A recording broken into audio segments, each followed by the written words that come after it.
Oh my god!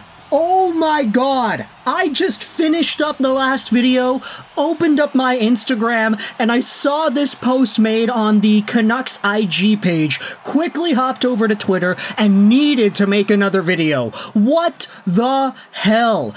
What? No way, bro, no way! Patrik Allvin announces the Vancouver Canucks have acquired a 4th-round pick in the 2025 draft from the Edmonton Oilers in exchange for Vasili Podkolzin.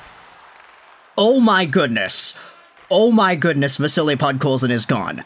We had made a few videos. In fact, you know what? I kind of want to, let's go to Lego Rocks 99's YouTube channel, and then we'll search Podkolzin. Yeah, Podklin, yada, yada, yada. Pod speaks. Is it time to worry for Podkolzin? There was an entire idea. Yeah, there you go. Trade talk. Vasili Podkolzin 3 weeks ago. Is he going to get traded? Is he a bust? Hey, I guess we'll never know, right? Oh my goodness, Vasili Podkolzin has gotten traded for a 4th-round pick. That was initially a top 10 selection, baby. The 1st-round pick the Canucks had in the Vancouver draft. He was drafted in the building. Canucks fans were there chanting pods and hailing, kneeling down before him in Rogers Arena when he was drafted, but now he is gone for a 4th. You know what? I'm not going to pretend that this is some deep analytical explanation as to why this trade went down. I'm just reacting to the trade as everybody else is. This is from 4 minutes ago, 7 minutes ago now. The video has gone on for a few, but I want to see some of the replies, why. Canucks are making moves. I wonder what they have coming up. Pain, agony. Yeah, that's really, really painful, man.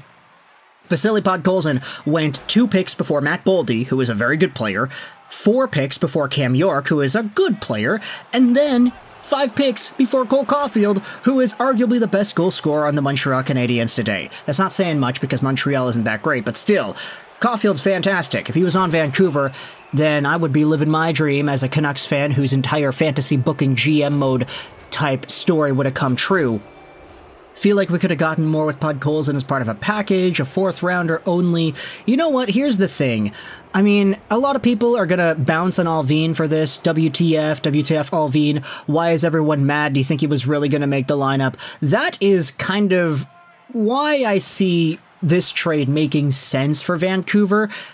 Even though you could say that the Canucks really aren't getting as much value as you would have wanted out of a guy who was drafted 10th overall in your hometown city. Like, the Podkolzin pick from the very beginning. You know, I'm not gonna go out there and make this entire video an anti-Podkolzin video or whatever, but like, even if you go back to the draft reaction video, where's the draft reaction? We made a lot of videos about this dude over the years. I mean, he was drafted 5 years ago, right? Canucks draft Podkolzin. I should have searched that up instead.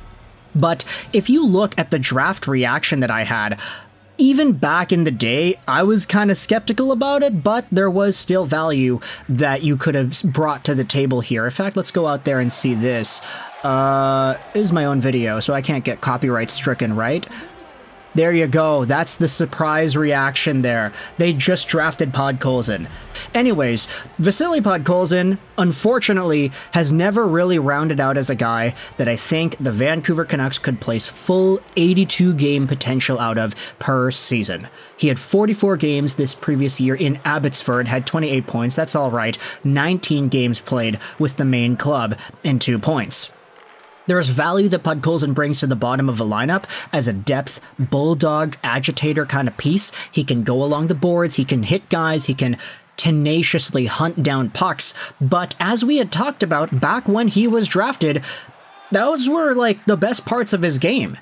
You had offensive skill that rounded itself out at different international tournaments, like that Hlinka Gretzky tournament in 2018-19, which is what put him on the map in the first place. He was a double point per game, 8 goals in 5-game guy in that tournament.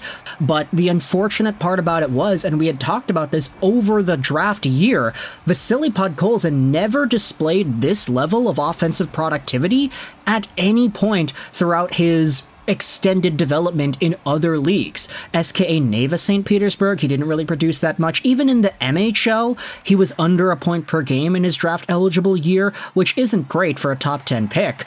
And as the years went on, he bounced around a whole bunch of different teams, and believe me, there was always an excuse.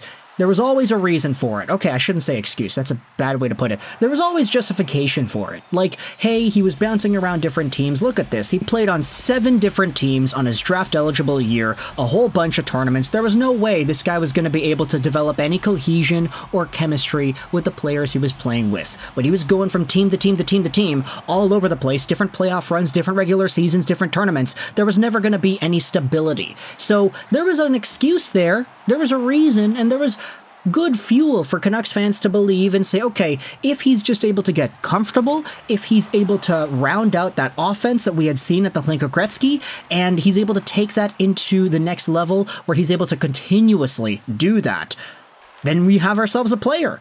And Podkolzin did that in his first NHL year. 21-22, he had 26 points in 79 games, 14 goals. He looked great. And in that time frame, he was, 21 years old, so there was a lot of potential there. A lot of Canucks fans were seeing Podkolzin as part of the new wave. Him and Höglander were both looking good. Pettersson, of course, dominating as he was, but Podkolzin never really got better, and his NHL productivity slowed down as he got older. He was still useful. He was still capable of being in the bottom of the lineup and agitating guys, but he wasn't progressing.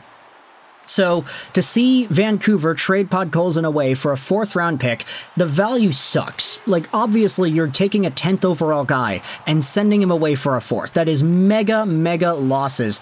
But Patrick Allvin is deciding, hey, we're going to take that loss, we're going to cut our losses, and we're going to say that for Vasili Podkolzin, his role on Vancouver might not be all too utilized anymore because of all the extra signings. We had said this back when free agency began, but there was already some sort of a jam with Canucks forwards. I mean, if you scroll down here on puckpedia.com, let's go over to the names. Miller, Pettersson, Brock, Connor Garland, Joshua, Teddy Bluger, Pius Suter, Höglander, Sprong, Giuseppe, and then you had all the guys in the AHL, like Ilya Karamaki. Could he challenge for a spot? Atu Ratu. Niels Oman is a guy that was a primarily used player for Vancouver. Linus Karlsson. And then you add on all the free agency signings. Jake DeBrusk, Danton Heinen, and you have Daniel Sprong and Kiefer Sherwood. So those are a whole bunch of guys. There was never going to be enough room. If the Vancouver Canucks were not going to use Podkolzin, they weren't going to really envision him as part of their team